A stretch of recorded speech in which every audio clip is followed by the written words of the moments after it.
Bienvenue au podcast de lutte entre deux chaises de métal, le podcast de lutte animé par moi-même, Marco, et l'Encyclopédie de lutte au Québec, TG Holiday. Hey, c'est un méchant beau chandail qui est sold out, mesdames, messieurs. Oui, il est sold out. Puis ceux qui en ont commandé, merci beaucoup. Puis ça s'en vient, Ouais. c'est dans le mal. Je sais qu'il est dans le mal. Puis si jamais il y a quelqu'un qui écoute ça, il va faire c'est des menteurs, ils sont pas dans le mal. Ben, ils savent pas ça. Mais non. Évidemment, il y en a beaucoup que je vais voir en personne que je vais apporter du côté de Gatineau, entre autres. Je pense qu'il y en a 3 ou 4 à Gatineau déjà en partant. Ça règle un problème. Ça va vite. Puis c'est ça. Là-dedans, il y en a un aussi, un extra pour moi aussi, parce que le mien commençait déjà à être pas mal pété. T'en as un pour Alex aussi, right? Un pour Alex, évidemment que j'y devais, puis j'en ai un pour Maz Lorenzo, ancien arbitre de la NWE, qui a commandé son chandail. 2XL, c'est le seul qui est dans le 2XL. Ça m'a coûté un extra de 2 piastres juste pour commander son esti de chandail. C'est 2 piastres bien investis, c'est correct. Ouais, là, es-tu connecté ailleurs que sur ton podcast ou c'est la tournade qui fait ça? Là? Quelle tournade? Il annonçait des orages ce soir. Mais qu'est-ce qui est arrivé? T'as bugué un peu. Bon, là, mais c'est une bio, c'est une biographie aujourd'hui, fait que techniquement, tu vas parler moins, mais je dis techniquement, mais je pense pas que tu vas parler moins, toi, parce que... Je parle jamais moins. Hein. D'un deux, pas mal toi qui l'aime, celle-là, parce que je me dis, si j'avais eu le choix, je l'aurais pas fait. Il en faut des petites, tu l'as dit toi la dernière fois, on a fait des petites, c'est fun des petites bios. C'est vrai. C'est le fun d'aller ailleurs aussi, puis de parler d'autres lutteurs qu'on parle pas souvent. Je parle surtout de ses rivalités aussi. Ouais. On s'en va à Tocula au Mexique. Ouais, on parlera pas de Greg Valentine souvent dans le podcast. On va te le dire tout de suite, sa soeur, c'est pas mal son pic. Ça va être ça, puis Rick Martel. Pas mal les deux noms, ils vont sortir le jeu à passer vite Tito Santana. Là. Ouais, il y en a un que vous allez connaître beaucoup. Là. On va en reparler tantôt. Là. On peut gâcher les 3 punchs que j'ai pour la bio. Là. Vous allez tous les connaître. C'est tout le monde de l'époque que vous aimez tous.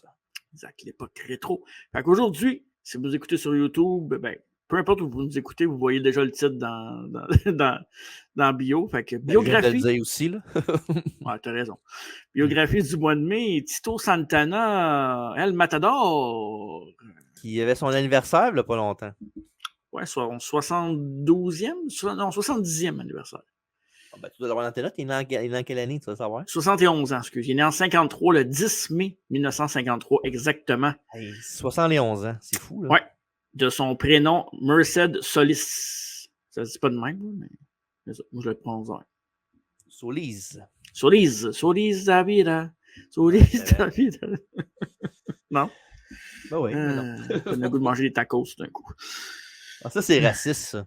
C'est pas raciste, c'est des tacos. Le Mexique. T'as-tu déjà été au Mexique, toi? Pourquoi tu associes tout le temps le tacos au Mexique? C'est raciste, ça? Ben, c'est comme associer des pâtes à l'Italie, Ben, c'est pas correct. Moi, qu'est-ce que je mange bien, là, c'est des plats haïtiens, comment ça s'appelle? Du griot? Du griot, j'en mange souvent. Fait que c'est haïtien. Ouais. J'associe ça à ça parce que c'est ça. Moi, j'en mange des Haïtiens qui m'ont fait découvrir ça. J'haïs ça. Ouais.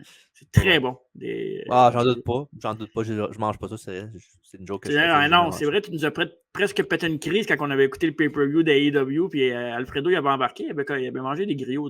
Ben oui, Alfredo, il embarque dans tout ce que tu fais. On est des frères de sang, des frères d'âme. Ouais, c'est ça, des frères de bloodline. Ben, c'est plus mon grand-père, là. C'est ce que je check l'âge, là. C'est pas gentil de dire ça de ton ami. Ouais, ça, c'est raciste, par exemple. Ça, c'est vraiment raciste. C'est de l'âgisme. C'est quoi à parler avant de commencer la bio ou nous autres ou non? Oui. Allez écouter à travers la table la semaine passée. Un excellent à travers la table, comme toujours, mais il y en a des plus forts que d'autres. Évidemment, on recevait au podcast notre collaboratrice Mary Lee Rose, que c'est toujours pertinent ce qu'elle dit, mais je pense que c'était un de ses meilleurs. J'ai bien aimé ça, le petit quiz qu'elle nous a fait. Ben oui, québécoise. Tu dis juste ça parce que tu as gagné le quiz. Tu veux juste braguer. Parce que je connais ma lutte québécoise. Ben oui, bravo. Puis. Tu connais tout le reste. Hey, laisse-moi donc ce que je connais. Mais c'est ça que je te dis. Je laisse prendre le reste, tu prends la lutte québécoise. Mais c'est bizarre, pareil, que j'ai de la mémoire pour ces affaires-là. Puis. Je sais pas. Peut-être. Ben, des fois, les podcasts de lutte au Québec, ils en parlent. Ils font souvent des liens comme ça qu'on. Non, les podcasts de lutte au Québec, ils parlent pas de lutte québécoise, ils parlent de deux fédérations. Je veux dire, quand ils en parlent, des fois, ils font des petites bits de même, là, ça arrive. Là. Ouais. quand il en parle. Anyways. Puis on a reçu évidemment notre cowboy Mike Marston, je ne me suis pas fargé dans son nom, c'est parfait, qui m'a beaucoup influencé parce que, premièrement, ce que j'ai fait, c'est que j'ai acheté le film 8 secondes avec Luke Perry. Ça a influencé aussi Spike qui a acheté le film aussi sur Amazon Prime ou Amazon. Ah ouais? Ouais. Fait que j'ai écouté le film. Très bon, comme d'habitude, mais je me souvenais pas que la fin était flat de même. C'est assez flat comme fin. Ah ouais? Mais Mike Marston, allait voir ça avec Marie Rose. Puis moi aussi, j'ai aussi checké les shows de rodéo parce que je voulais aller voir ça. Il y en a un la fin de semaine prochaine. En fait, là, je trahis le podcast, mais quand on a enregistré le podcast, c'est la fin de semaine prochaine. Mais c'était hier. Je ne sais pas si je vais y aller. Arrête. Le monde le savent qu'on ne l'enregistre pas live. Arrête de faire comme si c'est correct. Là. On peut le dire qu'on l'enregistre le mardi après-midi, le mardi soir pour dimanche. On peut le dire. Là. Puis, tabarnak, ça coûte cher aller voir un show de rodéo. 80$. Pour voir du monde se faire tuer par des cornes. C'est un peu cher. Tu fais rider, dans le fond, c'est ça. Fait que j'ai pas encore décidé si j'y allais ou pas. J'en parlerai à travers la table la semaine prochaine. La semaine cette semaine, jeudi, 20h30. D'ailleurs. Jeudi qui vient de passer, là, tu veux dire? Non, jeudi qui s'en vient. OK. Puis jeudi qui s'en vient, notre collaboratrice Casey Diamond est de retour. Elle va nous parler de plein de sujets intéressants. Elle m'a envoyé sa liste que je te partagerai. Puis, en fait, ce qu'elle m'a dit, c'est que elle m'a dit, je me préparerai pas tant. Voici mes sujets. Puis elle a dit, TJ, il y aura juste à suivre. C'est ça qu'elle m'a écrit. Puis moi, j'ai marqué comme d'habitude dans le fond. Ouais. Là, tu parles de celui-là ici, là, comme ça, tu veux dire? Ce podcast-là, oui, à travers la table qui s'en vient, là, qui arrête de loader pendant que je parle comme un épée pendant 20 minutes. Oui, non, c'est pas celle-là, c'est pas celle-là. Abort! C'est bon. Avec l'ex-vedette de la Ligue canadienne de football et qui a fait ses débuts à la Main Event Wrestling récemment. Le joueur de football imposant qu'Alfredo et son gars ont pris une photo avec à la demande de son garçon qui est un joueur de football niveau mineur, qui a un snapper dans le milieu, on l'appelle de même. Et l'invité qu'on reçoit, évidemment, est nul autre que le grand gaillard Tony Washington. Là, je pouvais faire du... Oui, voilà! Tony Washington, pareil, là. qui est un ancien membre des Alouettes de Montréal, des Eskimos d'Edmonton. À Star, c'est plus les Eskimos, c'est les Helms d'Edmonton et les Argos de Toronto. Les Gregory Helms d'Edmonton? Exact. Nice. Il a gagné la Coupe Grey avec Edmonton et avec Toronto. Donc, il va nous parler évidemment de football, mais il va aussi nous parler de ses débuts dans la lutte professionnelle cette année, qui a été entre autres entraîné par Stu Grimson du côté de Gatineau. Donc, bien intéressant. Stu Grayson. Ça, je dis Stu Grimson. Stu Grimson, c'est le joueur de hockey. Non, c'est parce que ma langue fouche quand je le dis, c'est pour ça. Ah, d'accord. Puis, c'est ça, rien d'autre à rajouter. Allez écouter aussi celui-là qui est sorti la semaine passée sur YouTube, qui a quand même une bonne cote. Ça a monté en flèche. Ouais, il a pogné l'algorithme, je pense. Là, il t'arrête sur l'algorithme. C'est pas mal ça. Là. C'est quand on l'a fait les 3 dernières semaines, ça fait 50 chaque. Là, puis ça, il y en a genre 140. Là. Il n'est pas supposé de dire toutes les stats sur... Ben là, le monde le savent, ceux qui sont sur YouTube, ils le voient bien en dessous d'une vidéo qui s'est marqué. Ça, c'est unprofessional de ta part. J'espère que c'est la dernière fois que je vais entendre ça sur le podcast. Je vais le dire à la fin, je te faire plaisir. C'est vrai, personne ne se rend là à la fin, de toute façon. Mais non, tout le monde se rend là. C'est toi qui ne se rend pas là à la fin parce que tu dors. Bon, fait qu'aujourd'hui... On va commencer par Tito, hein, c'est ça? Biographie. Parce qu'il est Tito de bonne heure, mais il faudrait le continuer. On va commencer. Ouais. Tito Santana, biographie d'un... en fait, qui est un grand gaillard. Un grand gaillard. J'essaie de trouver une comparaison avec qui je pouvais comparer Tito. Je n'ai pas trouvé. Parce que c'est comme un good worker, mais qui n'est pas aussi bon que Dolph, que je considère comme dans la catégorie good worker. Good worker, ouais, on aime ça. Mais il n'est pas aussi bon que Dolph, évidemment, pour moi. Mais sinon, l'autre que j'avais en tête, c'était The Miz, mais j'ai l'impression que dans le ring, il est bien meilleur que The Miz. Fait que, Kofi? Ouais, mais encore là, il y a moins de charisme. Mais ouais, je pense que ça se comparait un peu à Kofi. C'est pas une mauvaise comparaison. Ouais. Ouais, parce que dans le fond, Kofi n'a jamais été heel non plus vraiment de sa carrière. Là. Un peu, Ouais, ils ont là, essayé, mais mais ça n'a pas marché. Là. ouais. Il va-tu faire un heel turn d'ailleurs, parenthèse de même? Non. Ben là, je sais pas, les deux parlent avec Karrion Kross. Je pense qu'ils vont juste souder la console Ouais, groupe, puis ouais, c'est tout. Là. exact. De toute façon, tout le monde s'en crise de ça. Hein? Qu'est-ce que t'en penses? On sait tout comment ça va finir. Je me fous pas de Scarlett, moi. Non, moi non plus. Donc, Tito Santana, on l'a dit tantôt, de son Ah, prénom. c'est pas tout de suite. Non, Okay. Mercedes Solis, aussi connu sur le nom de Dick Blood, Richard Blood et Tito Santana et El Matador. Non, Dick Blood, Richard Blood, c'est Ricky Steamboat, ça. Non. Oui. Non. Ben oui. Mais non. C'est voyons donc, t'as Colin. Non, c'est Tito Santana. Check tes stats. Enfant d'une famille agricole au Mexique, Tito, qui a suivi sa famille. Qu'est-ce que je l'ai marqué sur Google pour chercher, mais j'ai marqué Toto à la place. Toto Africa. Non, ben, Toto Santana. Toto Gingras, tant qu'à y être. Continue. Ça commence bien mal, ce podcast-là. Fait que tu vas-tu checker avant que. Ben, continue à parler. C'est Parfait. bon moment. Famille d'agricole, donc son père qui travaille dans le métier. Son père a voyagé beaucoup, déménagé du Mexique pour aller aux États-Unis. Donc, évidemment, c'était plus payant, puis c'était mieux pour la famille des déménager aux États-Unis. À la base, Tito Santana, c'était pas un fan de lutte. Là, il était aucunement, comparativement à bien des bios qu'on fait, puis bien des lutteurs qu'on parle, c'était pas un gars qui écoutait la lutte devant la TV quand il était jeune. C'était pas son dada. Il était pas mal dans ses affaires, dans le sport. Oui? Et c'est ça la confusion. Oui. C'est qu'il a déjà été son nom de lutteur, qui s'appelait Richard Blood, mais c'est le vrai nom de Ricky Steamboat. Ben, c'est ça. Ça, c'est pas mon problème. Ben, c'est pas mon problème non plus. En fait, on a raison les deux. Là. Oui puis non. Ben, non, oui puis oui. En tout cas, c'est des frères de sang, on peut se le dire. On. Ouais, des frères de blood, hein? Ouais, bien comique. Tito va devenir ami avec Tully Blanchard parce qu'il va jouer au football professionnel avec Tully Blanchard. Tully Blanchard qui était son corps arrière, c'est ça, rien de moins que son corps arrière. Et le père de Tully, ben, c'était un lutteur professionnel, donc il avait sa promotion à lui. Fait que ça, on va y revenir dans quelques instants, mais c'est juste pour installer les seats. Ouais, qu'est-ce que? Le père à Tully Blanchard s'appelait-tu Claude? Claude Blanchard. Ouais. Jouais-tu dans 4,5 aussi? C'est beau. En 1975, Tito va faire le camp d'entraînement des Chiefs de Kansas City, où il va se faire retrancher parce qu'il avait caché sa blessure au talon d'Achille. Fait que, évidemment, sa blessure va le ralentir et va empêcher Tito de de d'éviter les coupures parce que, de toute façon, non seulement il n'était pas dans les temps, mais il était aussi accompagné par blessure. Il y a des tests de santé, des tests médicaux que les équipes professionnelles font. Et on a découvert la blessure de Tito Santana, donc qui s'est quand même présenté au camp parce que, évidemment, quand tu as une chance d'aller au camp de la NFL, tu y vas. Peu importe si tu es blessé ou pas, tu tentes ta chance. Ouais. Puis, malheureusement pour lui, il s'est fait couper.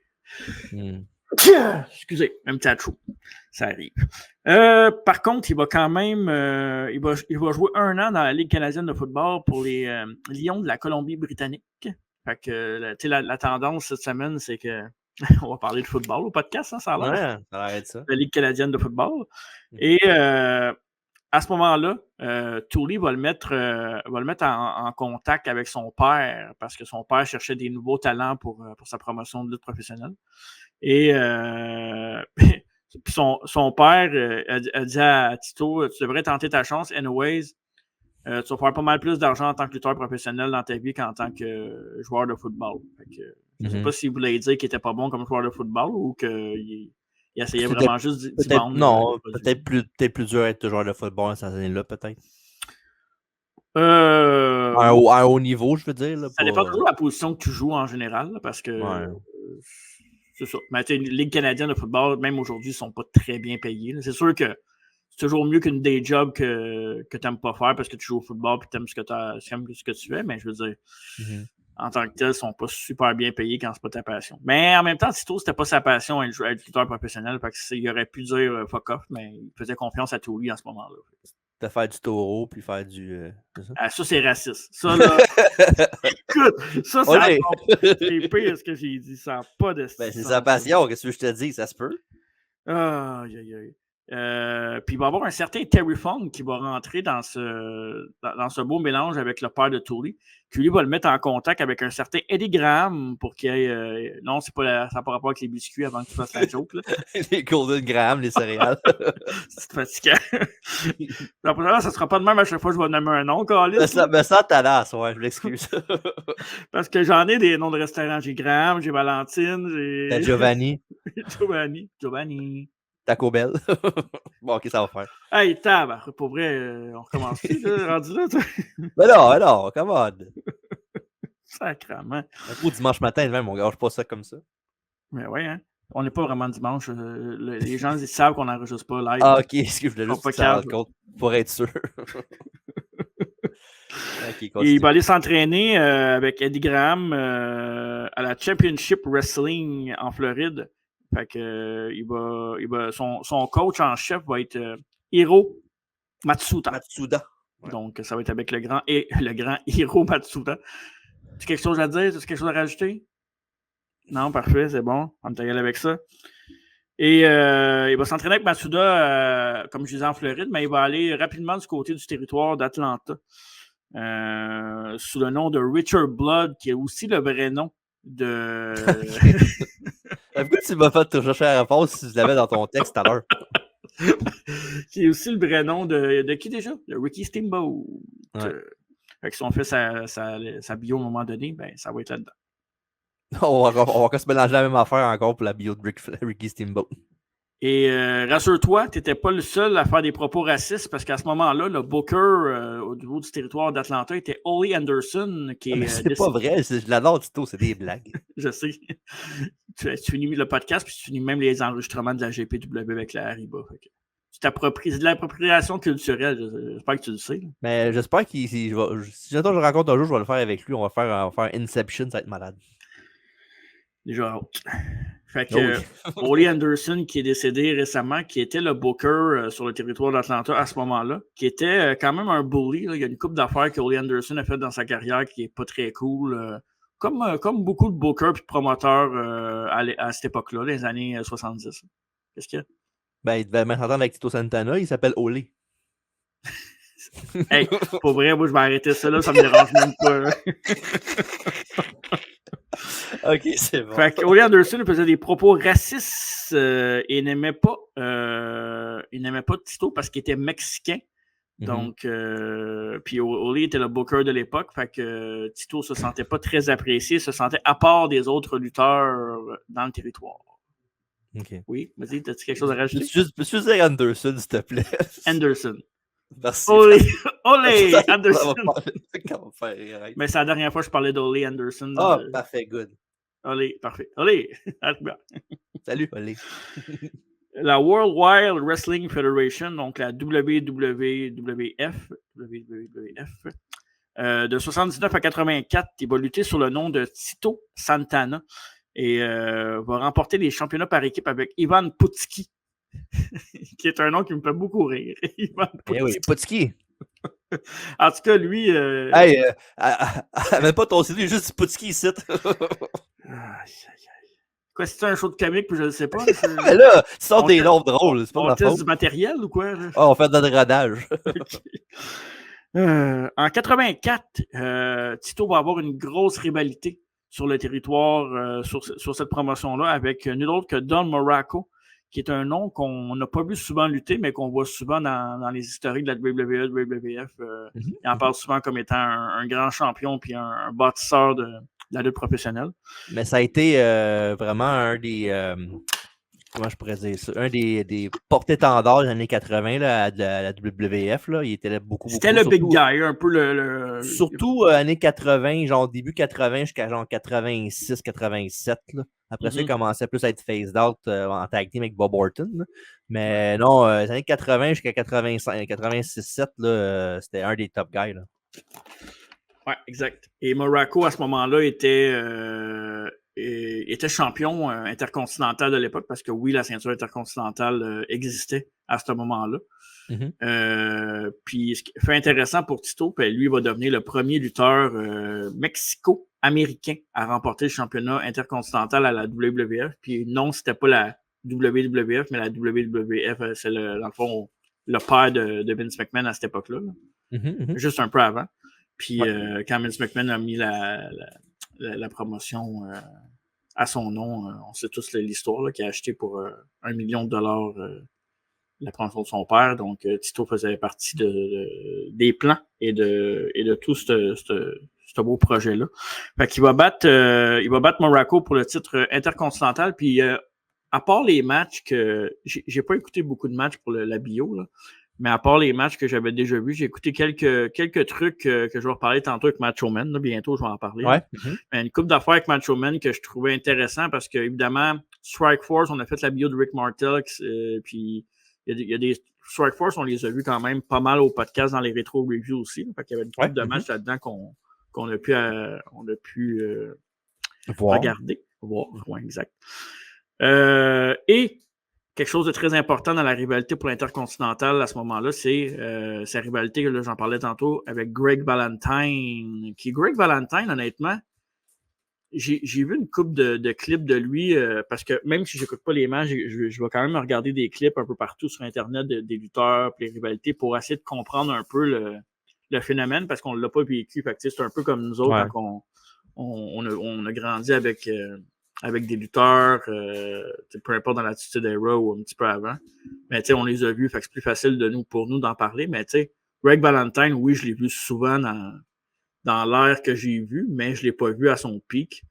Fait que, il a fait quand même des pas pires affaires dans sa carrière, puis il était quand même athlétique pour un gars de son gabarit, honnêtement. Valentine, il faisait pas des mauvaises choses, honnêtement. Non, il était solide, pour vrai. Il était une bonne promo aussi, puis il avait le temps la bonne hit pour lui, puis évidemment, quand le mec Jimmy Hart, le match c'était parfait, là, les deux. Là. Puis il avait l'air stiff aussi, Valentine, comme lutteur. Là. Je sais pas si... Ben, stiff, peut-être plus solide que stiff, là. Genre, il va te ramasser, mais il te fera pas... À moins que c'est pour ça qu'il l'a appelé The Hammer, c'est peut-être pour ça qu'il a eu ce nom-là, peut-être parce qu'il était stiff, là, mais... Ben, remarque, je sais pas. Là, moi, je te dis ça, top of my head, de même, des séquences que j'ai vues, il a l'air quand même à rentrer, mais en même temps, c'est pas parce que ça rentre que nécessairement ça fait mal. Brett, ça a l'air de rentrer, puis il n'a jamais blessé personne. Fait que... Exact. Là, son spot dans le coin, ça fait un gros bruit, mais à toute fois qu'il dit c'est super facile de manger ça, t'as pas mal. Là. En même temps, ça, il se fait ça tout seul, fait que c'est moins pire. S'il se fait mal, c'est son problème. Ouais. C'est sa faute. Et voilà. Fait que Valentine et Tito vont quand même faire des back and forth assez souvent un contre un. C'est une rivalité qui va durer en bonne partie de l'année 84-85 pour le titre intercontinental, évidemment. Puis Greg Valentine va finir par regagner le titre intercontinental contre Tito Santana dans un événement qui va se tenir à Londres. Mais il l'avait blessé, Santana. Valentine l'avait blessé, Santana. Il avait manqué une coupe de temps du ring. Puis, il l'avait blessé pour vrai. Là, c'était pas kayfabe. Ouais. Puis à un moment donné, je me rappelle, je l'ai vu il n'y a pas longtemps, mais il y avait un match, un combat de cage entre les deux, je pense aussi. Oui, ça c'est un petit peu plus tard. Ouais. Ok, ben je vais non, mais c'est correct, tu peux en parler, c'est correct. Okay. Non, vas-y. Ben, en fond, juste en gros, à la fin du match, ben, après avoir perdu le match, Valentine a pété la ceinture, ça à cage, puis c'est là qu'on fait une nouvelle belt pour la semaine d'après, mais l'angle était bien fait. Ouais, fait que le Hammer pétait pas juste des yeux, pétait les ceintures aussi. Mais, tu sais, il n'y a pas longtemps, à travers la table, on jasait le match de cage et tout ça, là, puis c'est vrai que dans le temps, il y en avait beaucoup de matchs de cage quand même, hein? Mais oui, ça arrivait souvent. Dans le temps, c'est pas comme aujourd'hui où tu as 26 000 stipulations de match. Là. Avant, un cage match, c'était le feud changer, le feud ender. Là. Ouais. Fait que non, ça c'est intéressant. Puis les gars se donnaient pareil. Là, c'était sûr que c'était pas aussi spectaculaire que les combats Owen Brett ou des matchs avec peu importe qui est dans la cage, qui fait des sauts dans le haut de la cage, puis ils se ramassent dans la cage. Mais c'était moins chic, mais ça avait l'air de faire plus mal. En fait, c'est un peu le même que je vois ça. C'était plus violent. Ouais. Et Tito Santana va avoir tout un privilège parce que il va avoir l'occasion de faire le premier match du premier WrestleMania ever. Donc, vraiment, WrestleMania 1, la création de Vince McMahon Jr. va faire le premier match contre The Executioner dans le premier match ever de WrestleMania, qui a déjà été une question quiz dans un de nos quiz. C'est immanquable. Là. Souvent, dans les quiz, c'est une question de WrestleMania, souvent une qui ressort souvent. Là. Exact. Et The Executioner, Buddy Rose, de son nom. Donc, un match que Tito avait remporté du côté de WrestleMania 1. Donc, un match correct. Là, c'était pas... ça n'avait rien de super excitant, mais Tito a fait ses... Mais l'affaire avec Tito, c'est que c'était pas flashy, mais c'était flashy un peu. Tu sais, c'était des dropkicks, des crossbody, des petites affaires de même. Mais rien de trop extravagant, mais c'était quand même spectaculaire pour l'époque, dans les années 80. Là. Ouais, mais il y avait des beaux mots de même. La foule était derrière lui. Il y avait un bon babyface fire aussi, fait que ça l'aidait beaucoup. Puis non, évidemment, il n'y a pas. Quand tu penses à Tito Santana, il n'y a pas vraiment de match qui sort de la tête comme genre un 5-star match. Là. Mais tous les matchs qu'il fait, c'est bien rare qu'un match en bas de 3. Là, fait que tout le temps solide, qu'est-ce qu'il fait. Là. Ouais, mais c'est une valeur sûre sur une carte, en fait. T'es pas sûr de mettre quelqu'un qui va toujours être là, qui va faire la job, tu mets Tito Santana. Fait que dans le fond, c'est un player, c'est un gars d'équipe, en fait. C'est un gars d'équipe. On va dire. Un gars d'utilité. Un gars de troisième trio qui va tuer les pénalités. Tu peux mettre n'importe où dans le line-up. Si tu as besoin de main event à une place, ben, tu peux faire ça aussi. Là. Ouais. C'est quoi le match qu'on a écouté récemment que Tito Santana, il était vraiment over, genre... Mais contre Perfect. Contre Perfect, ouais. C'était-tu la finale? Un Ice Main Event, c'était... non, c'était pas la finale du King of the Ring, c'est plus tard. C'est un Ice Main Event Wild Kingdom. Là, ouais, c'est ça. Ouais. Que la foule était... Tu sais, genre, quasiment, là, que c'était... Tu jurais que c'était un gars comme Brett ou qui était dans le main event tellement que la foule était derrière lui puis qu'il pensait vraiment qu'elle allait gagner contre Perfect, là.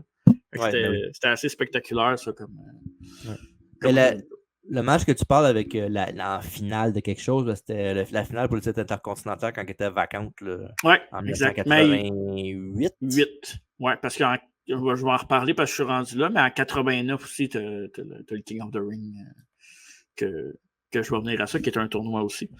OK. Fait que, 90, le tournoi, je voulais dire, excuse. 90. Pour l'intercontinental. 90, qui était vacante. Ouais, c'est quand Warrior a gagné la belle contre Hogan puis qu'il a laissé le titre vacant. Et voilà. Puis là, j'avais dans mes notes la cage, évidemment, avec Greg Valentine que tu as parlé tantôt. Santana va quand même rester champion consécutif pendant 7 mois. Puis c'est là qu'il va rentrer en rivalité. Quand je parlais de gens que vous connaissiez tantôt puis que j'ai regardé des matchs, ça va être contre Macho Man Randy Savage, excusez. Savage, il va perdre ce combat-là au vieux Garden de Boston. Donc, Macho Man va le battre dans un combat que j'ai pas vu, mais que toutes les places où ce que j'ai lu pour la bio disaient que c'était vraiment extrêmement violent comme combat. Le finish là, était nice avec... dans le fond, ce finish, c'est que genre Macho Man, il mange une volée puis il va sur l'apron pour donner un peu de lousse. Puis il y a de quoi dans ses culottes, genre. Fait qu'il s'en va puis il met dans sa main, c'est genre un point américain.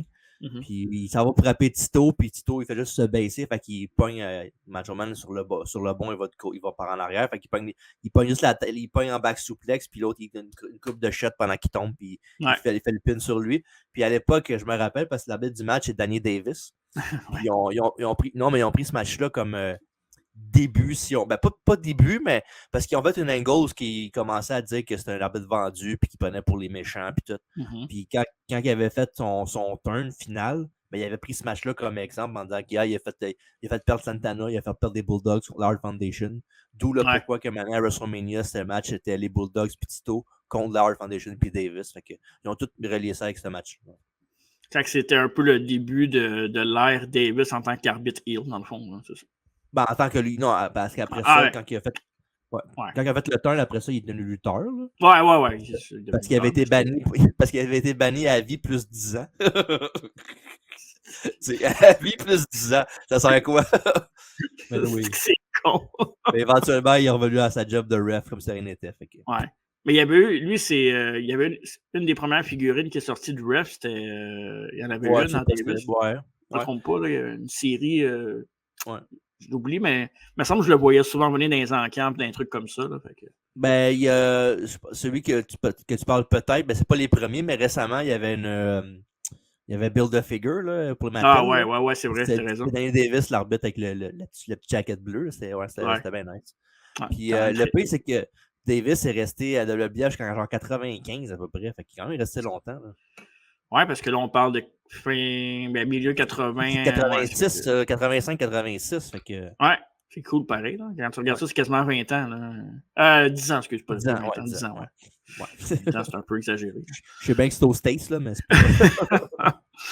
Après le fameux combat Gordon, les deux vont avoir quelques matchs, évidemment, avec la ceinture en jeu. Savage va perdre quelques combats, mais toujours par disqualification. Ouais. Donc, la ceinture ne changeait jamais de main, ce qui était un peu un classique dans le temps de WWE. Il y avait beaucoup de matchs qui finissaient par disqualification, qui était, selon moi, qui était un peu leur point faible, là, parce que je comprends pourquoi ils le font. Là, mais... Ouais, parce que les autres, ils font ça en disant qu'il va y avoir des rematchs un peu partout à travers les États-Unis. Fait que si vous n'avez pas vu, il va y avoir le rematch, il va y avoir un rematch à telle place. Fait qu'ils faisaient ça pour même. Puis, tu sais, en même temps, mettons, là, parce que le mot passait quand même vite au monde, comme quoi que le monde luttait. Il y avait des dirt sheets un peu quand même. Là. Ouais. Fait que le monde savait qu'il perdait tout le temps. Fait qu'il voulait pas que le gars perde tous les matchs à tous les fois. Fait que, tu sais, sinon, ça n'arrête pas de voir un match. Tu sais que l'autre l'a battu une fois la veille, 3 fois la semaine d'avant. Puis, Ouais.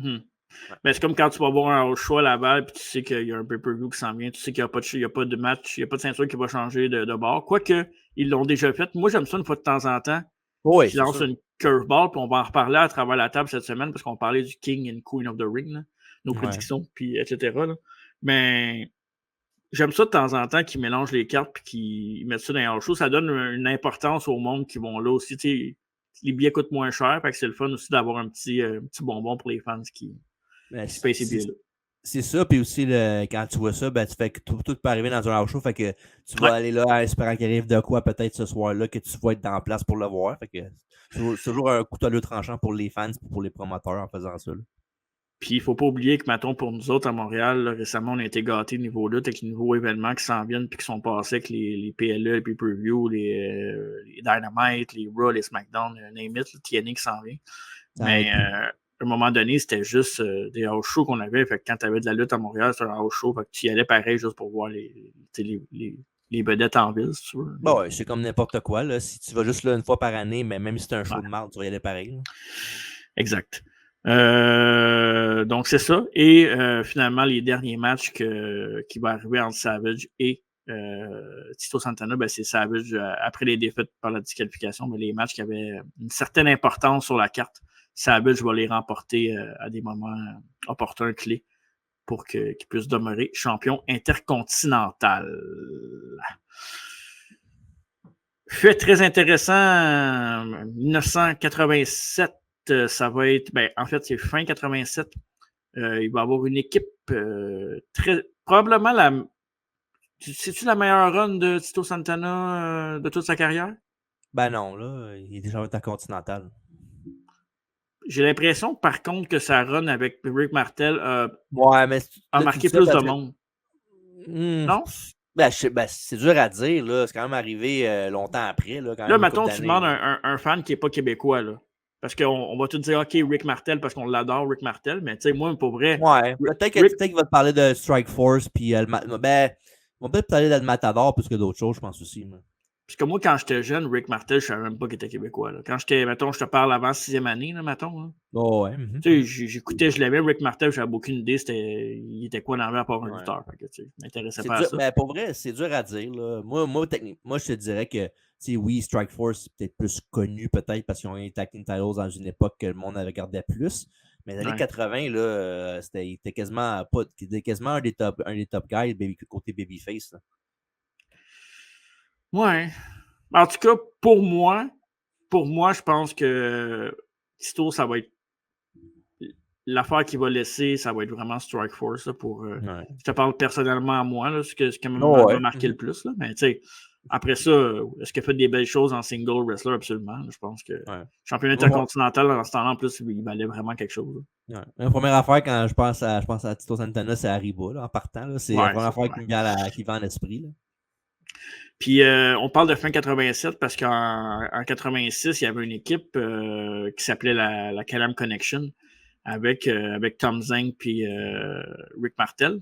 Donc, évidemment, c'est un peu à cause de ça que, par la force des choses, Tito Santana s'est retrouvé avec Rick Martel. C'est que, justement, Zink a quitté la fédération en fin 86, début 80, en fait, en 87. Début 87, excuse. Fait que c'est pour ça que Tito Santana s'est retrouvé aux côtés de Rick Martel. Puis c'était sensiblement la même affaire, là, les culottes blanches, c'était quasiment le même suit, puis ils ont juste changé le nom pratiquement. Là. Dans le fond, c'était un copier-coller. Là. Ouais, mais ils ont juste mis en fond le chapeau de Tito comme logo. C'est le chapeau, c'est vrai. Fait, mêlé. Ah, mais il l'a pas mis, il était ses culottes. Pas... ouais.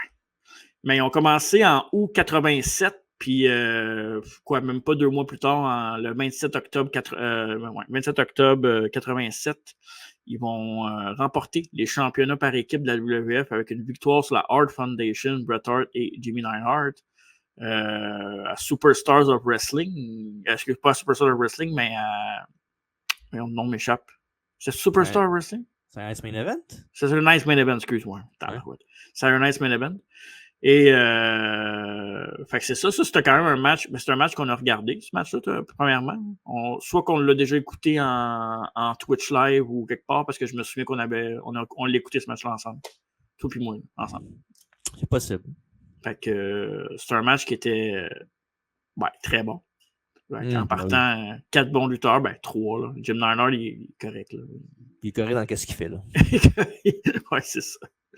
Il est correct en fait. Alors, qu'est-ce qu'il fait, exact. Puis, ils vont se rendre en tant que champion. En tant que champion à WrestleMania, qui vont en mars 88, en fait. Ou ce qu'ils vont les perdre contre Demolition. Ça, c'est un match qu'on a fait, par contre. Là. WrestleMania 5 ou 4? Ça? 5. 4, excuse, 4. Ouais, parce que 5, c'est. Ouais, parce que 5, après ça, il était devenu champion intercontinental quand Claude a droppé à la belt. Non, c'est 6, c'est 6 même. WrestleMania 4, on l'a pas fait. Non, WrestleMania 4, on l'a pas fait. Peut-être l'année prochaine, on sait jamais. Peut-être pas non plus. Peut-être pas non plus, mais on sait jamais. Ça se peut qu'on refasse X7 par contre, hein, parce que. Bon, on l'a jamais fait techniquement. Là. Ouais, c'est ça. Fait qu'on va sûrement le refaire à un moment donné. Je pense que ça vaut la peine de. Avec la petite base de fans qu'on a maintenant, je pense que ça vaudrait la peine d'en reparler éventuellement.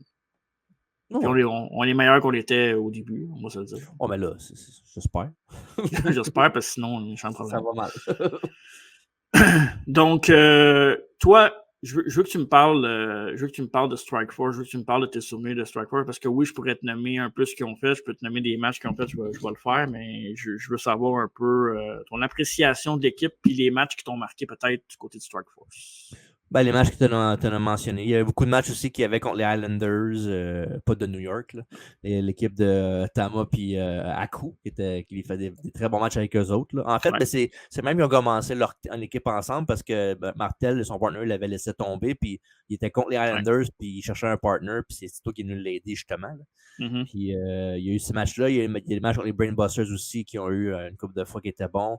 Contre Our Foundation, contre Demolition. Non, il y a vraiment des bons matchs. Puis ce que j'aimais beaucoup de Strikeforce, c'est que c'était une équipe, oui, il était babyface, mais il était super babyface. Santana, je parlais d'autres que c'était un bon face, mais Rick Martel en babyface, là, c'est un art de voir lutter comme babyface. Là. Tout le temps, il y a de l'énergie en crise. Tout le temps les points de même. Ouais, let's go, encouragez-moi, puis des beaux. Ouais, il était écœurant avec Martel en face, pour vrai. Là. Mais ils ont du rocker dans le. Ça ressemble aussi. Les rockers ressemblent aussi beaucoup à ça, mais plus de talent un peu. Là. Ouais, un peu beaucoup. Puis un peu plus de charisme aussi. Là. Ouais. Puis ils sont plus beaux. Quoi que Rick Martel est un beau bonhomme. Tito, ça dépend de ton genre. Là. C'est ça. Non, il est comme Jim Neidhart dans son style de lutte. Il est bon dans ce qu'il fait. Il est exotique. Ouais, c'est ça, il est exotique. mais moi, surtout, quand je pense à Strikeforce, la première affaire qui me vient en tête, c'est leur tourne d'entrée, là, Girls and Cars. Là. Ça, c'est malade. Oui. C'est tellement bon. Là. Ouais, c'est vraiment écœurant. Bon du sens cheesy mauvais, mais c'est bon. Là. Ouais. Puis, non, c'est le cliché de l'équipe Babyface qu'on est. Pas qu'on est tanné de voir, mais je dirais la façon facile de travailler ta foule. Là, tu rentres, puis let's go, tu tapes des mains, puis vraiment là, le basic, mais que dans le ring, tu donnes tout ce que tu as donné, puis la foule apprécie. Là, Parlant de Puis parlant de Girls and Cars, ben, on va le dire tout de suite, là, si vous êtes sur l'audio, ben, c'est ça que je vais mettre après le podcast. Pourquoi tu ne le mets pas là?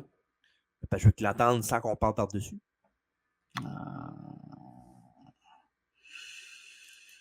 suis pas d'accord. Au pire, je vais faire un deal avec toi. Mettre l'instrumental en dessous, puis celle avec les paroles, me le mettre à la fin. Correct? Parfait, c'est bon. C'est bon. Fait qu'il avance là. OK. Donc, ben. Faut que je m'en rappelle, mon Marc. En 89, à la suite d'une blessure à la nuque, Rick Martel va prendre du temps après WrestleMania, ce qui va faire en sorte que Strikeforce ne luttera pas pendant quasiment toute l'année au complet. On va quasiment faire un tour de calendrier au complet parce que on va les voir un peu avant WrestleMania revenir ensemble, puis ils vont revenir ensemble en fait à WrestleMania 5. Ça, c'est un podcast qu'on a fait dans nos... On l'a fait cette année. Oui, ça fait pas longtemps, quelques mois à peine. Ouais. Et dans un match contre les Brainbusters, Tully Blanchard et Arn Anderson. Fait que, tu sais. Tiens, Tully Blanchard, le chum de Tito. Retrouve son carrière au football tout d'un coup. Le gars qui fait en sorte qu'il a une carrière. Justement, quand tu as parlé tantôt de Tully Blanchard et tout ça, il y avait d'autres mondes de lutte qui étaient avec eux autres dans cette équipe-là de football. Tu n'as même pas parlé de ça tantôt? Ah, c'est vrai, j'en ai pas parlé. C'est qui? Ben, tu peux le dire. Ben, ton boy Ted DiBiase, il jouait au football avec eux autres. Je pense que, si je me trompe pas, je pense aussi qu'il y avait soit que c'est Nikita Koloff ou bien c'est... Ouais, c'est Nikita Koloff, ouais. Il n'y a pas Barry Darsow aussi? Ça se peut-tu? Je sais pas, mais Koloff, c'est sûr certain. Ouais. Koloff, DiBiase était dedans parce que je me rappelle, j'avais déjà vu ça. Ouais, j'aurais pu le mentionner, mais... Ben non, mais je dis pas que tu aurais dû. Je dis pas que tu aurais dû, mais je voulais le dire parce que c'est quand même cool. Pareil que dans cette équipe de football-là, tu t'exhaustes, ben il y a genre 4-5 lutteurs qui vont être lutteurs professionnels puis des gros noms à part de ça. Fait que c'est quand même toujours cool pareil. Puis tu sais, c'est quelque chose aussi que je trouve ça cool que ce soit son père qui a convaincu Tito de un peu quitter sa carrière de football pour se joindre à la lutte professionnelle, même si sa carrière était déjà plus ce qu'elle allait devenir. Puis là, tu t'envoies à WrestleMania 5 dans un combat avec Tully. C'est complètement mal. La vie, des fois, c'est complètement fou. Là. Oui, en effet. Ça n'a aucun crise de sens. Puis évidemment, c'est le fameux turn de Rick Martel sur Tito qui l'a laissé seul à la fin finir le match. La fameuse trahison qui a fait en sorte que Rick Martel est devenu le modèle après ça. Ouais. La merveilleuse promo de Rick Martel après le match qui était écœurante. Écoute, Rick Martel, on pourrait en parler longtemps. Là, mais... On l'a déjà fait. On en a parlé longtemps d'une biographie d'une couple d'années. Là, mais honnêtement, puis moi, je trouve, tu sais, il y a du monde qui, pas qui réalise pas, mais que, tu sais, mettons, on a rencontré Sean Martel, on a fait un podcast avec Sean Martel, tu sais. Moi, Kevin Martel, personnellement, je sais c'est qui, mais je l'ai jamais vu tant que ça lutter. Je sais c'est qui, mais je trouve ça quand même absurde d'avoir quelqu'un de la famille Martel au podcast. Puis sans le penser nécessairement, c'est dans la famille à Rick Martel, puis tu fais le podcast, puis il est dans l'autre québécoise, on le reçoit, puis c'est organique, c'est naturel, mais c'est quand même fou, le genre de 360 de la vie qui fait en sorte que t'aimes un gars, puis à un moment donné, tu reçois quelqu'un de sa famille, puis en tout cas. C'est cool en plus pour lui parce qu'il n'y a pas longtemps, quand on a fait l'exposition à Québec, ils ont fait la première soirée, Rick Martel l'a vu, qui est Sean Martel lutté, fait que c'est quand même cool. Là. C'est vraiment le fun. Ouais, c'est fou, Red, ça n'a aucun sens. Puis les deux vont se battre contre la Golden Opportunity, que j'ai l'impression. Kevin, là, je parle pas de. Ouais. Moi, je parlais de Rick, là, qui avait vu Sean lutter à Québec. Exact. Puis NSPW après. Là. Ouais. Mais Sean, il se bat contre son père à Golden Opportunity. Ouais. Puis pourquoi j'ai l'impression que Rick Martel va faire une apparition? Ça se peut. No, you never know. S'il y a une place qui pourrait sortir, c'est là. Ouais. Ça serait cool. Ce serait. Wow! Ça serait bravo pour si ça arrive, là, bref, chapeau. De le faire sortir pour ça, ça serait insane. Écoutez, sans reprise, parce qu'on ne peut pas être là, on ne peut pas se séparer en deux. Puis ça, honnêtement, les promotions, là, essayez de ne pas faire vos gros choix en même temps, des fois. Ouais. Je sais que c'est tough, là, mais ça en même temps, c'est pas il y en a un qui c'est À l'autre bout du monde, ouais, mais pour nous autres, on est dans le centre du Québec. Ouais, c'est Gatineau, Montréal, Québec, c'est pas la même place, pas vraiment. Fait que c'est normal qu'il y ait leur show à eux, là, mais oui, je comprends. Je suis d'accord avec toi, pareil, là, que ce serait le fun, mais des fois, c'est pas tout le temps possible. Là. La rivalité entre Rick Martel et Tito Santana, c'est-tu à la hauteur de tes attentes ou j'ai l'impression que ça aurait peut-être pu être un peu plus? Ben oui, ça aurait pu être plus parce qu'ils n'ont pas, à part leur plus gros match qu'ils ont eu vraiment à une échelle vraiment vue devant tout le monde, je pense que c'est quoi? C'est SummerSlam 89? C'est avec les Fabulous Rougeau. Ouais, le 3 contre 3. Les Rockers, puis Tito, ouais, c'est ça. Ouais. Puis non, ce match-là, c'est pas mal le plus gros match. C'est un excellent match pour vrai dans ce show-là. Mais ce show-là, on l'a reviewé une couple de, je pense, l'année passée. Puis c'est une carte cachée, là, pour vrai. Là. Ben, je dis ça. C'est pas tant une carte cachée quand tu connais ça. Là. Mais si vous ne l'avez pas vu sur 1989, je vous suggère fortement. C'est un très bon show up and down comment tu dis ça d'habitude, toi? Top to bottom, bottom to top. Bottom to top. C'est un petit bon choix d'aller le regarder. Puis non, fait que c'est ce match-là. Mais il n'y a pas vraiment eu de blow-off au feud tant que ça, là, à part évidemment des house shows que beaucoup de monde ne voyait pas. Là. Ouais. Mais non, je sais qu'il était supposé d'en avoir un au. Je pense que c'était quand qu'il était supposé d'en avoir un? C'était. Mais ça n'a pas pogné sur Survivor Series aussi, non? Non, ben non. Oui, mais pas Tech Point. Pas un, ouais, c'est ça. Ouais. Mais il y avait. Ouais, c'était WrestleMania, je pense, c'est 6 ou 7. Là. Il était censé avoir un blow-off à la feud, puis c'est pas arrivé à cause que. Raison qu'il y ait Fable qui avait eu pour qu'il n'ait pas fait le match. Là, mais non, malheureusement, il n'y a pas eu trop gros blow-off. Il n'y a pas eu de match, mettons, entre les deux, genre un combat de cage, mettons, à SummerSlam ou à WrestleMania. Ou même. C'est un peu dommage pour ça, malheureusement. Là. Ouais, je pense que ça aurait pu donner un très bon match de lutte technique. Puis, tu sais, The Model, c'est un des meilleurs personnages heel. Puis Santana était over en tant que lutteur spectaculaire, puis apprécié. Puis je pense que le monde voyait que c'était un bon dude qui fait ces trucs-là. Oui, en effet. Après ça, bien évidemment, on en a parlé un peu, mais ce qu'on a parlé tantôt, c'est le King of the Ring 89, qui est un peu les gagnants du King of the Ring avant que ça devienne le tournoi officiel qu'on sait que Bret Hart a remporté, et puis après ça, tous les autres ont remporté de façon majestueuse. Fait que là, c'est le tournoi un peu avant le tournoi, si on veut. Puis un tournoi qui va être remporté par Tito Santana. Et là, je vais vous nommer les matchs parce que je les ai devant moi. Les matchs du tournoi du King of the Ring de Tito Santana. On bouge pas. Tito Santana a battu Banyos Brown dans la première ronde du tournoi. A battu Warlord dans la deuxième ronde. Et a battu Hakeem dans la troisième ronde avant de défaire nul autre que Rick Martel dans la finale du King of the Ring 89. Fait que ça, c'est quand même cool, par exemple, que la rivalité finisse un peu dans le King of the Ring, dans le sens qu'il bat son ancien partenaire. Là, fait que... Mais encore là, c'est dans un house show que pas tout le monde a vu. Fait que... Ouais, je sais. Mais si on le met en fax comme nous, on le met de l'avant, je trouve que, toi, je sais que tu aimais beaucoup le King of the Ring. Moi, je suis un des personnes qui aiment beaucoup le King of the Ring aussi. Ça me frustre même. Cette année, je trouve qu'il est mieux fait que les autres années. Mais il me dérange encore un peu de la façon que c'est présenté puis où c'est présenté surtout. Là. C'est ça qui me gosse le plus. Ouais, mais regarde, attends, fâche-toi pas parce que si, mettons, il met WrestleMania là-bas, ça sera pas content. Hein? Ouais, mais là, WrestleMania, je suis capable de vivre avec. Là, mais... Ah ouais? Mais King of the Ring, non? C'est parce que King of the Ring, je trouve qu'avant, c'était cool. Ça, on se réunit. On se réunit. Voyons, ici, bon. Ils réunissaient, on va l'avoir. On se réunissait à la maison, on écoutait le pay-per-view, c'était King of the Ring, c'était une grosse affaire. Là, on avait de l'importance. Je sais pas. C'était comme n'importe quel autre pay-per-view. C'était comme le Money in the Bank à l'époque. C'était vraiment cool de le regarder. Puis, ils l'ont tellement fucké que les années que. Je sais pas. Moi, ça me dérange. C'est le pay-per-view qui me dérange le plus qu'ils ont scrappé au courant des dernières décennies. Là. C'est l'affaire qui me fait le plus de peine dans le niveau chaud, c'est ça. Okay. Mais quand même un tournoi, il a quand même battu des gros gars dans le tournoi. Bad News Brown, Warlord puis Hakeem, c'est 3 gros bonhommes. Là, fait que, avant de battre Rick Martel. Fait que, très cool pour ça. Donc, il devient le King of the Ring 1989. Puis en 89, j'ai quelques autres matchs que j'ai notés aussi.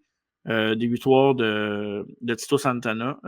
Au Survivor Series 89, il a battu Big Boss Man. Survivor Series Showdown, en fait. Madison Square Garden, le 28 octobre 89, a battu Boris Zukov. Et c'est l'ancien joueur de hockey, ça, il me semble. Zukov, ça me dit quoi? Non, pas Alexis Jamnov, Boris Zukov.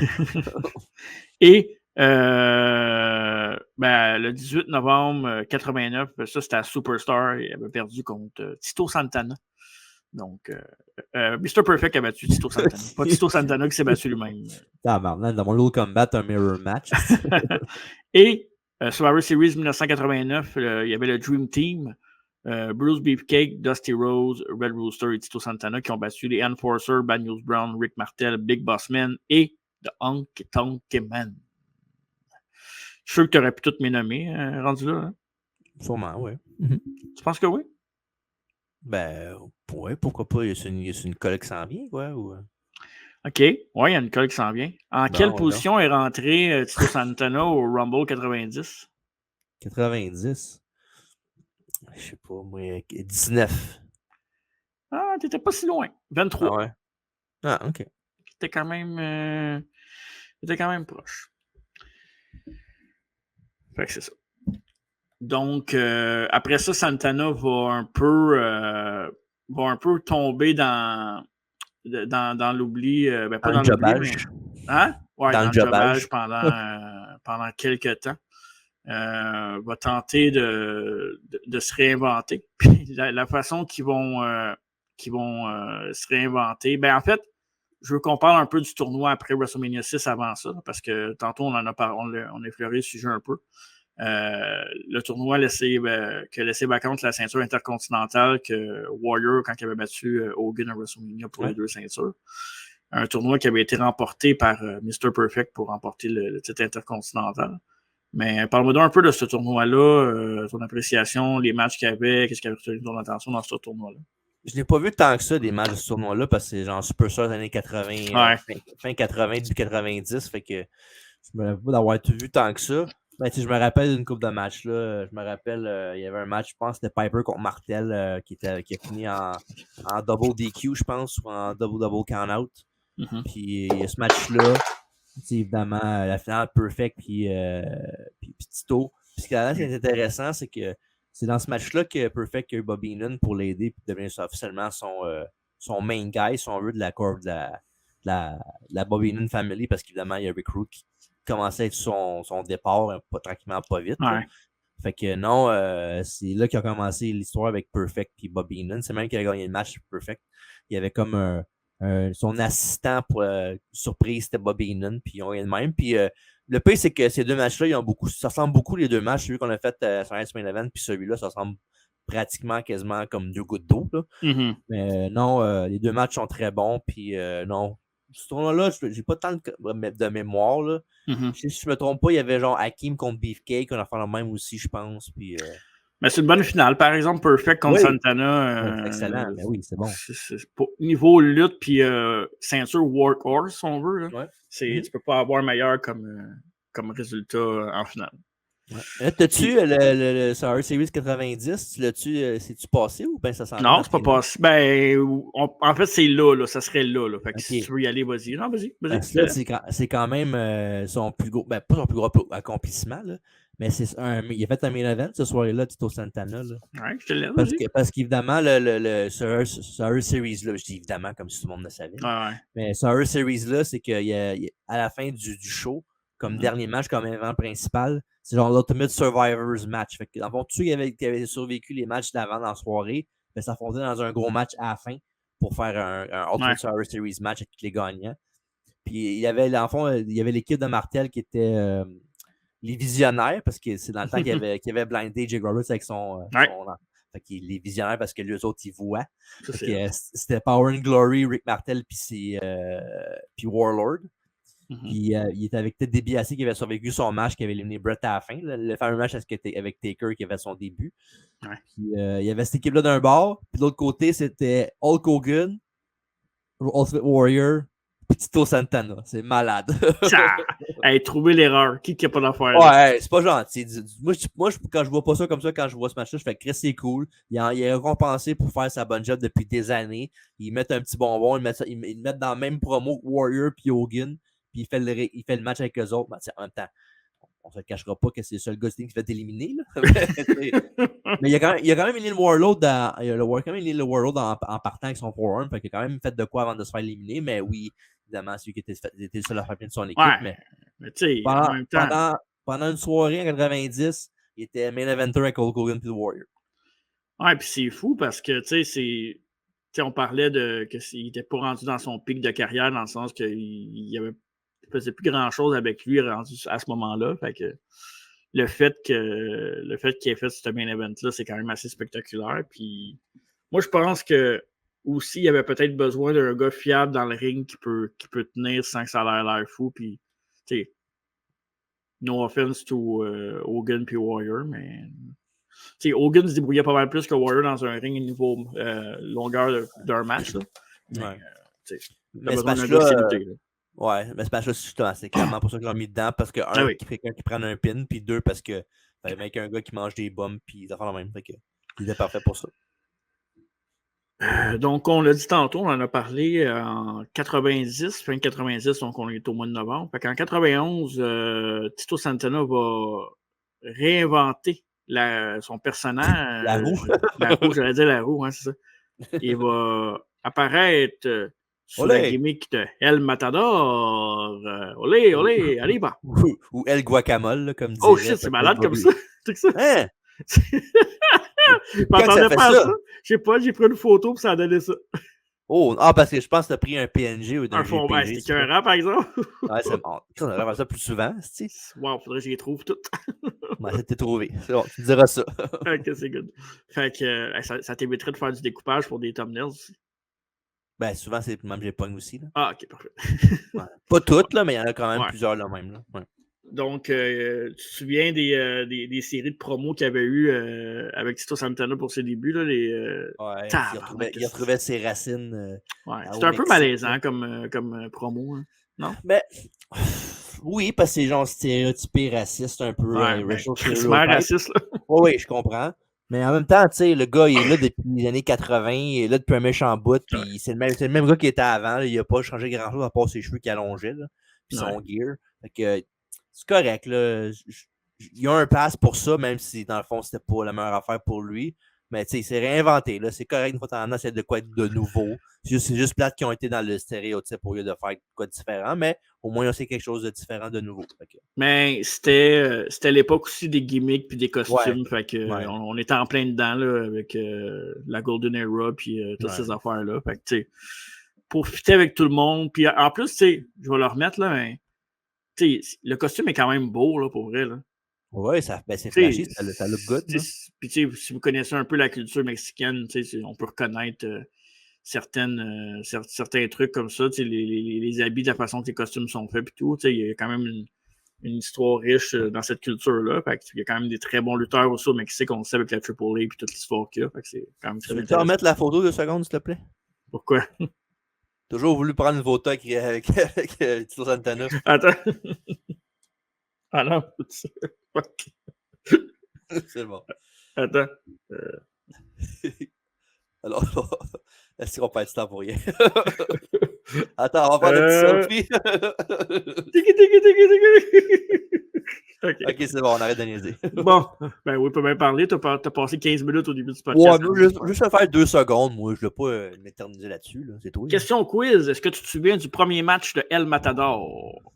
Puis si tu me dis l'événement, t'as un point bonus. Ah, il y a un événement qui a fait un match. Ça va être un show de télévisé normal. C'est un pay-per-view, tu veux parler? C'est un taping. Hein? Un taping, j'ai aucune idée. M'a dire, je sais pas moi, Kato. Hein?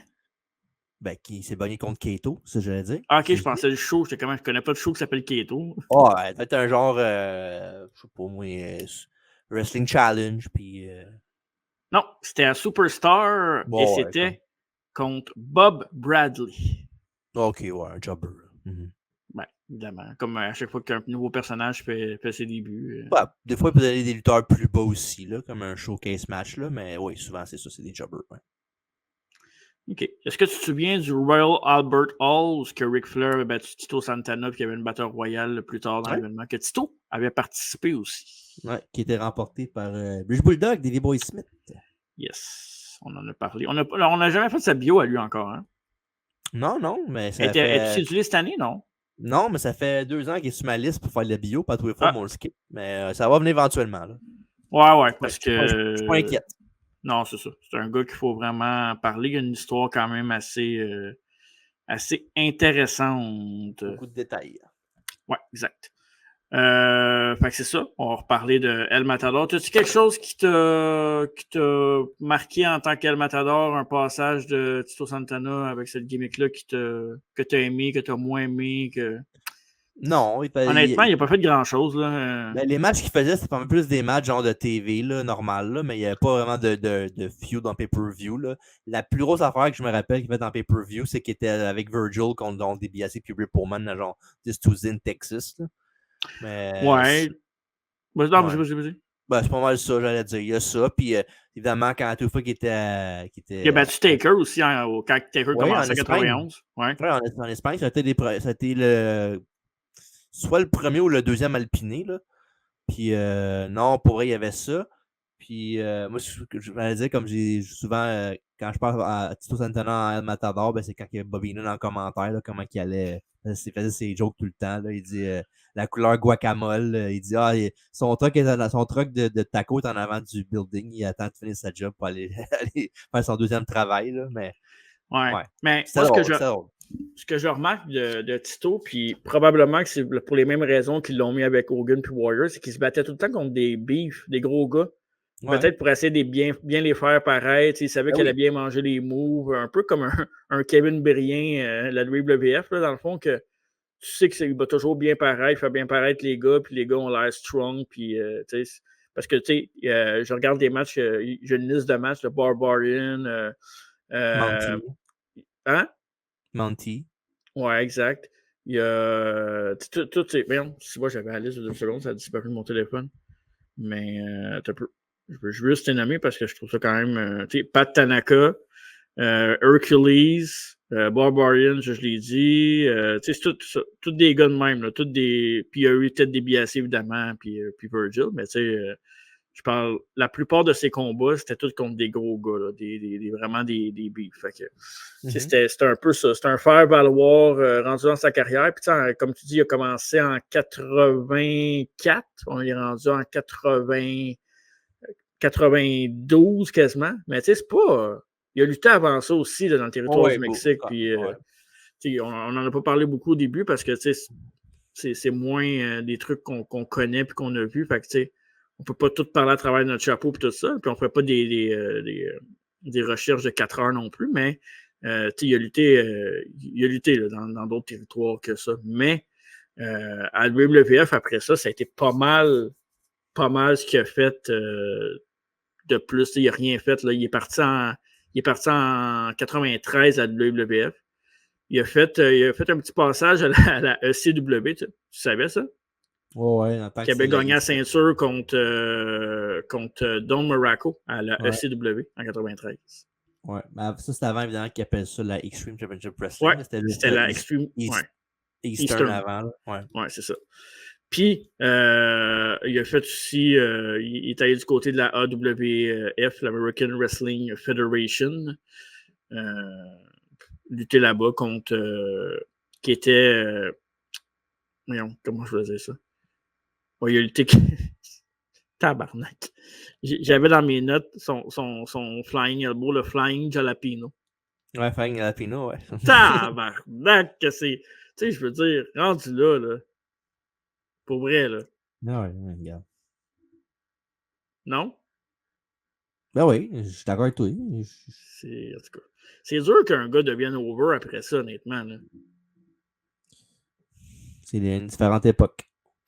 En 98, Tito a été aussi commentateur espagnol aux côtés de Carlos Cabrera et Hugo Sapunovich à WrestleMania du côté de Boston.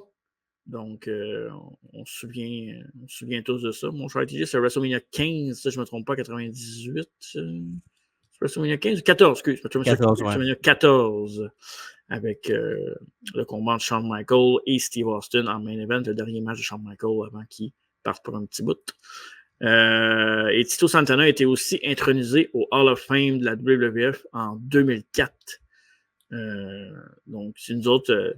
C'était souvent les insides. Là, quand on le voyait à la TV, Tito Santana, je me souviens, tout était vraiment plus fan avec son Arriba. Puis tu voyais à la table des commentateurs, puis tu faisais tes calls, puis on embarquait tout là-dedans. Puis même chose quand on l'a vu pour le Hall of Fame. Puis tout, il faisait souvent des apparitions là, avec les commentateurs aussi avec les années. Là. De temps en temps, il y avait un guest commentator, puis il était là à la table, puis nowhere, il popait dans notre TV, puis des trucs de même. Là. On avait du plaisir, on riait.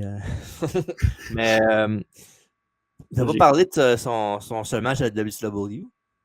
Non. Tu veux-tu en parler? Je l'ai même pas mis dans mes affaires en plus. Mais il faudrait que je check la date précise. Là. Je veux pas juste dire n'importe quand, quelle année, mais je pense que c'est genre pas mal ça, c'est en 2000. Là. Attends. Y a-tu fait ça en 2000 pour vrai? Il me semble que c'est 99 ou 2000. C'est 99 ou 2000? Va checker. Attends une minute. OK. Je l'avais pas dans mes stats en plus. Peut-être que je l'ai vu passer, mais je l'ai pas. Mais c'est ça que j'allais dire en plus. En 2000. Le 10 janvier 2000. Contre qui? Ben, j'aimerais, avant de dire c'est qui, j'aimerais ça vous dire, chers fans des bandes de choses de métal, nos chaises pliantes, la prochaine personne en question, si vous avez la misère à appeler son nom, là, je vais vous dire, là, c'est facile. Écoutez-moi bien, je vais le dire, je vais juste le faire une fois parce que je sais que vous n'aimez pas ça quand je me répète trop, là, mais c'est J-E-F-F, J-A-R-R-E-T-T. Et oui, nul autre que notre ami, notre bon ami, Double J, Jeff Jarrett. Dans un match, un dungeon match, aucune idée c'est quoi, mais un dungeon match à Nitro le 10 janvier 2000. Ça, c'est le fameux, on avait parlé il y a pas longtemps. On a parlé il y a pas longtemps, c'est l'affaire que je t'avais dit, là, où il avait affronté, à sa biographie, dans le fond, mais quand il avait affronté George Animal Steel, puis affronté Jimmy Snuka, puis Tito Santana dans la même soirée, ben c'est vrai. C'est ce show-là. Fait que, wow! Ouais, c'est ça l'apparence à la WCW, c'était ça. Puis pour venir un peu à des stats de Tito Santana, il a déjà été champion par équipe avec Ted DiBiase dans la National Wrestling Alliance Western State Sports. Ça, c'est vraiment plus dans les vieux temps, si on veut, là, dans ses débuts. Parce que ses vrais débuts comme catcher, ça a été comme lutteur, ça a été en 1977. Okay. Donc, c'est ses vrais débuts. Fait que, si on veut faire un peu une analogie de la chose. Puis, il a été... il a fait aussi de la lutte olympique un peu, là, Tito Santana. Donc, il y a eu pas mal de titres dans des territoires vastes qu'on n'a aucune idée qui existent ou qui existaient. Là, vraiment des affaires qu'on pourrait même pas retracer tellement que c'est ça. Tellement que c'est obscur pour nous autres, fans de lutte de cette époque-là.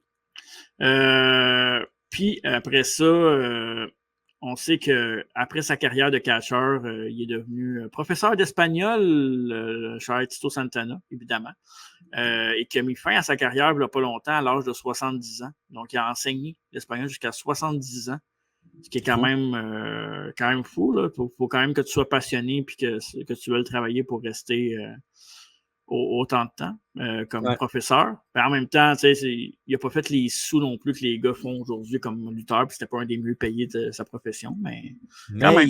Il a fait attention, il n'a pas pris de drogue, il était vraiment clean, un gars clean cut, fait que pour vrai, c'est... c'est cool, il a une belle carrière, comme, tu sais, habituellement, on a toujours de quoi dire dans une carrière qui est comme un peu en montagne russe, mais lui, c'est... Genre telle année, il est tombé dans faire de la drogue, ou tu sais... Non, pas Tito Santana.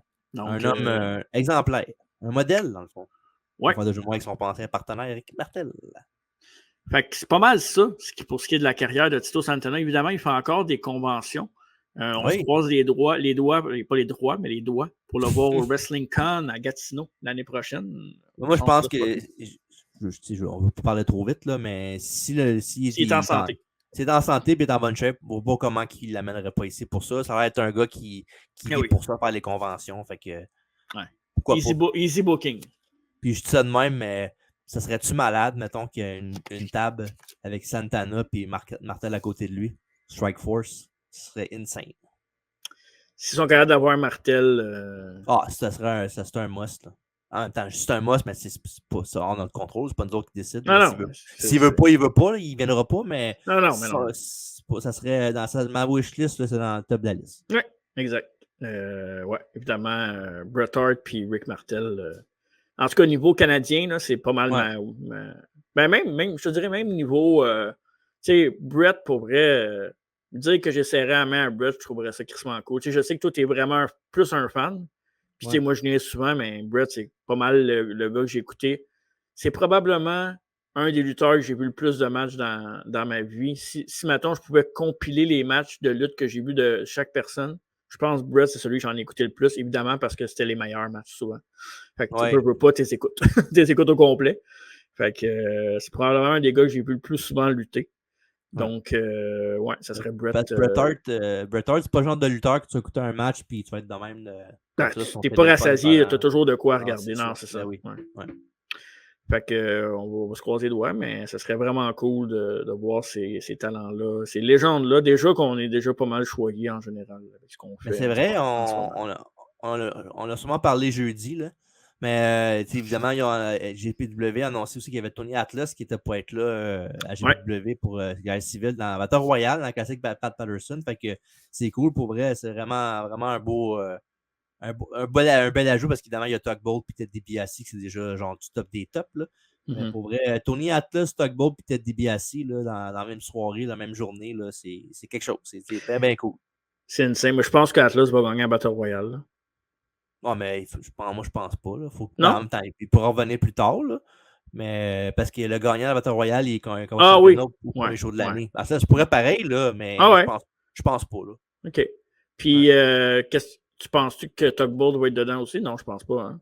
Non, je pense pas. DiBiase va faire quoi? Il va acheter qui dans cette. Je sais pas qu'est-ce qui va arriver DiBiase. Moi, je pense qu'il va en crisser une bonne à l'avocat de Schnutt. Là. Ouais. Ouais. Il pourrait m'engager. Ben, ouais. Il pourrait me payer pour que la corporation est bonne. Ça serait le segment, ça. Wow! Ça serait drôle qu'on lui pose la question et qu'il dise.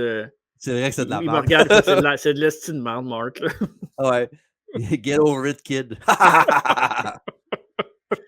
Ouais. Fait qu'on va vous en parler plus en détail, mais évidemment, acheter des billets pour le centre Slush Poppy le 15 juin prochain. Fait que c'était ça un peu qui rappait petite bio de El Matador avec ce qu'on sait, avec ce qu'on connaît, avec ce qu'on a vu.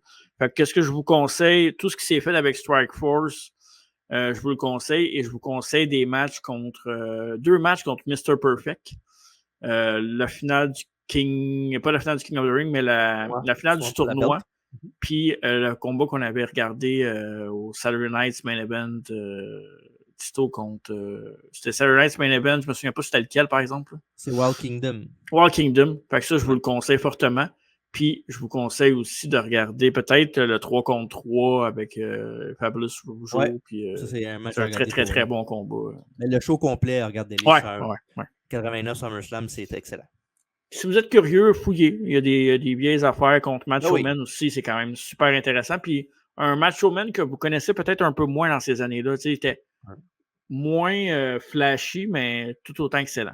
Je n'aurais pas dire ça, qu'il était moins flashy. Moi, je trouvais qu'il était moins flashy. Ben, c'est parce que début des années 80, Macho Man était plus simple. Ben, il y avait quand même ses grosses robes, puis il y avait Elisabeth, puis... OK. Moi, je trouvais... Peut-être un tantinet plus moins qu'au... Un tantinet? Un tantinet? T'as marché 30 km. Mais non, moi, en même temps, c'est correct. Puis aussi, ça vient me flasher dans ma tête, mais j'ai vu des promos dans la journée. Puis c'est genre Ted DiBiase puis Sherry qui se promènent, puis ils arrivent devant la maison de Tito Santana, puis ils rient de lui, genre, puis tout. Donc, quoi que c'était un pauvre, puis tout ça. Puis il y avait une mini-feud entre les deux, au show, là, DiBiase puis Matador. Fait que je sais pas pourquoi ça me pop là, mais j'ai vu ça dans l'après-midi tantôt que j'ai tapé sur YouTube Tito Santana promo. La première affaire qui m'est tombée, c'était ça l'affaire avec DiBiase. Fait que j'ai regardé une couple de segments, puis évidemment, c'est des house show match, là. On n'a pas vraiment vu ce qui s'est passé, mais quand même cool comme storyline pour lui. Ouais, c'est aux alentours. 91 à peu près, 92. Ouais, ben il y avait un match le 11 novembre 91. C'était DiBiase avec Sherry qui bat Virgil pour gagner la $1 million belt. Puis après le match, DiBiase attaquait Virgil. Puis Matador, il est venu se faire le save avec. Ouais. Ça, c'est des Southern Texas. Ça, c'est le build-up pour ça, dans le fond. Ouais, exact.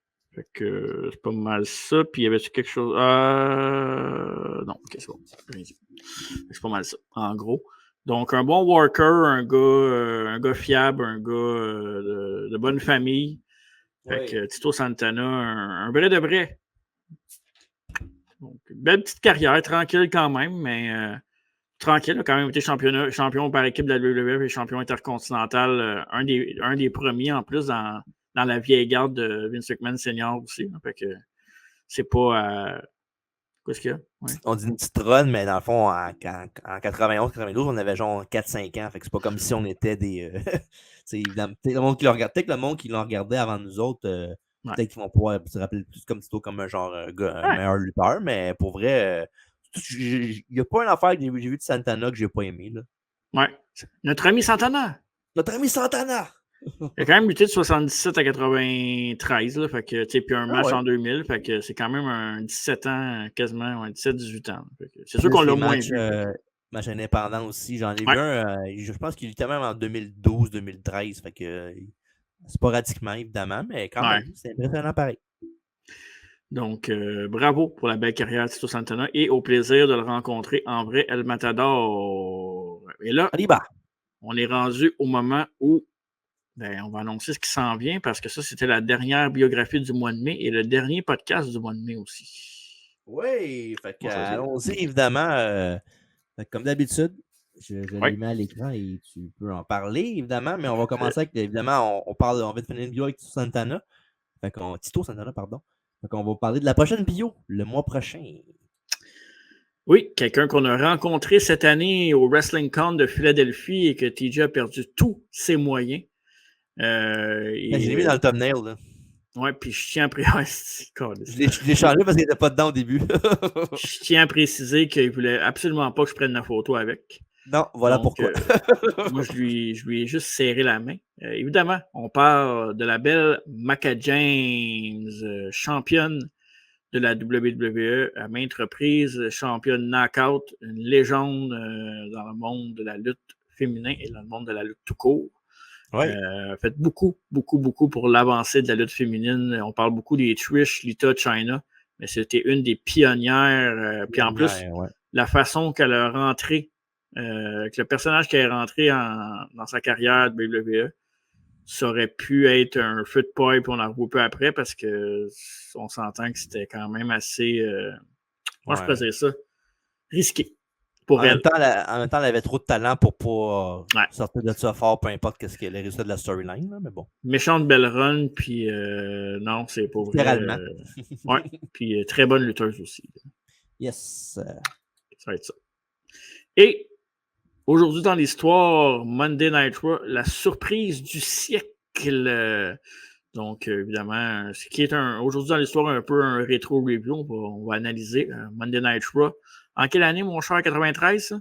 Oui, le 17 ou le 11 mai, je me rappelle pas top of my head de même, mais c'est au mois de mai en 93. Parfait. Fait que ça fait partie des podcasts au mois de juin, mais là, on en a sauté un. Ben là, j'aimais pas. OK, c'est pas dans l'ordre. Ouais. Mais le prochain podcast, c'est celui-là que tu vas montrer, j'imagine. C'est ça? Oui, le prochain podcast, bien évidemment, d'habitude, il y a King of the Ring, Queen of the Ring qui sort, qui est arrivé hier, là, au moment où vous allez voir le podcast. Là, fin mai. Ouais, peu importe. Puis, fait que, on va faire 2 rétro-reviews de King of the Ring pour l'occasion, évidemment, vu que c'est ça qu'on fait quand il y a des King of the Ring. On essaie le plus possible que ça coïncide avec les deux. Là. Fait que, voici le premier qu'on va faire dimanche prochain au podcast. Yes! King of the Ring 1994 dans tout un tournoi. Regardez la brochette en bas. Ça, c'est un King of the Ring pour moi.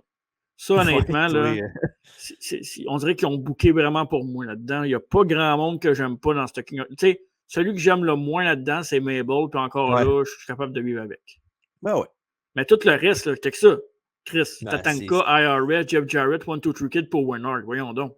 Puis là-dedans, c'est un Razor en plus. Bigelow, tabarnak. Wow. Ouais. Wow. Puis évidemment, check les deux gars qui sont un peu plus hauts que tout le monde aussi.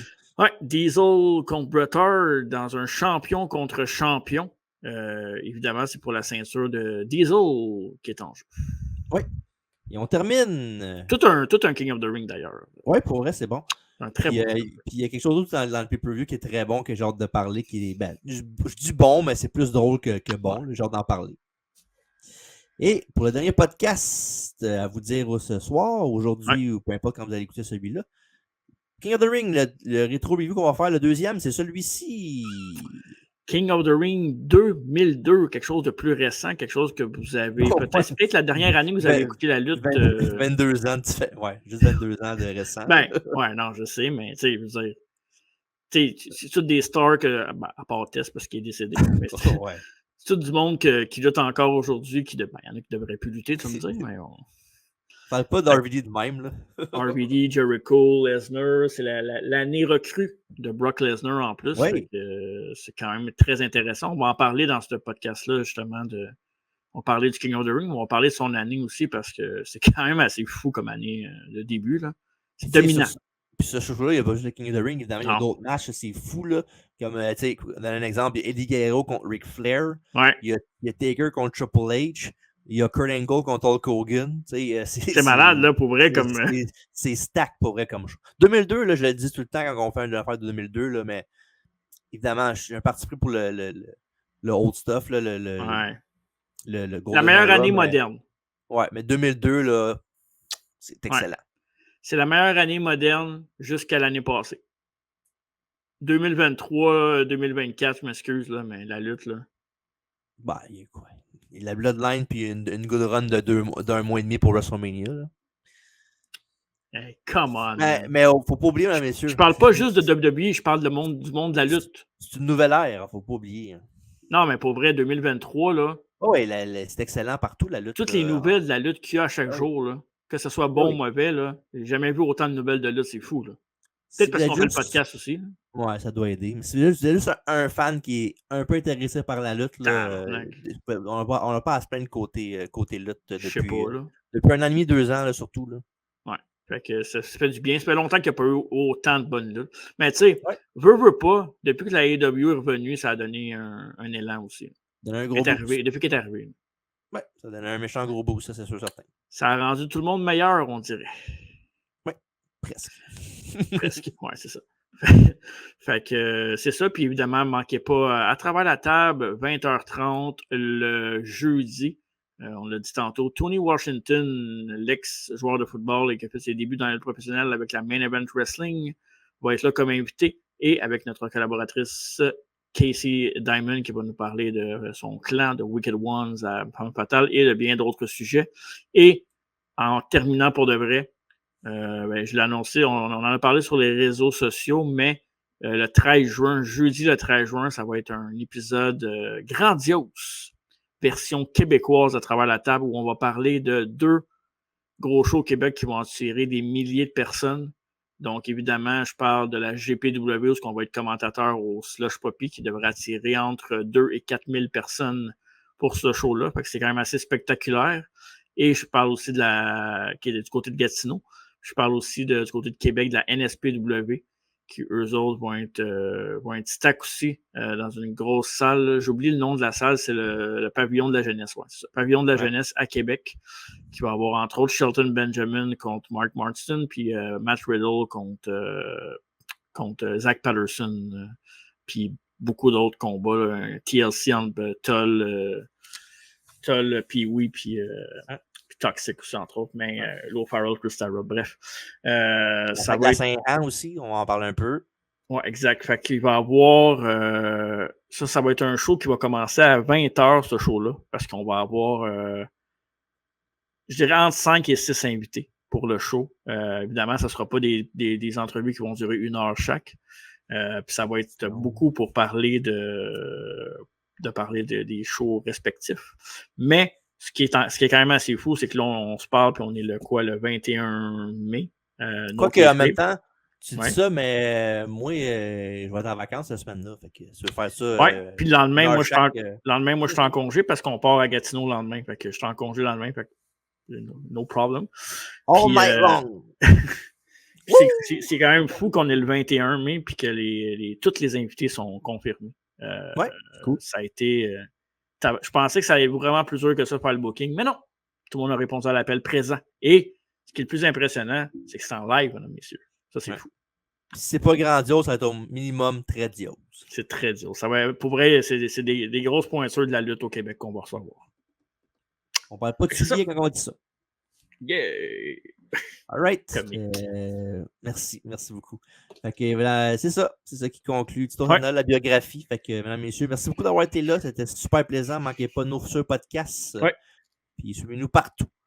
Mais avant de terminer, mesdames et messieurs, n'oubliez surtout pas.